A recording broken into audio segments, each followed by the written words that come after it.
കഴിച്ചപ്പോൾ അതേ സമയം ഏകദേശം ഒരു 5:30 കേട്ടോ. നമ്മൾ റിട്ടേൺ പോകുന്ന വഴിക്ക് ഗ്യാപ്പുണ്ട്, മിക്കവാറും ഒരെണ്ണം കിട്ടാൻ ചാൻസ് ഉണ്ട്.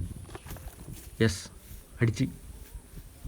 എടാ പോയാ ഗൈസ്. അപ്പോൾ ഒരെണ്ണം അടിച്ച് പുല്ലിൻ്റെ അകത്ത് പോയി, കിട്ടുമോയെന്നറിയില്ല. യെസ്, കിട്ടി. അപ്പോൾ ഗൈസ് നമുക്കിതേ ഒരിടത്തരം ബ്രാലാണ് അടിച്ചത്. ഞാനിപ്പോൾ പറഞ്ഞോളൂ.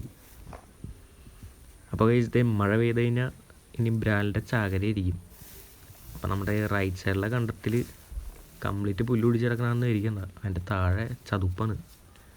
മഴ പെയ്ത് വെള്ളം കയറി കഴിഞ്ഞാൽ അതിൽ നിന്ന് മീനിറങ്ങും, നല്ല സൈസ് സാധനങ്ങളെല്ലാം. അപ്പം ഇനി ഇവനൊന്ന് വലയിലാക്കിയിട്ട് അടുത്ത സ്പോട്ട് നോക്കിപ്പോൾ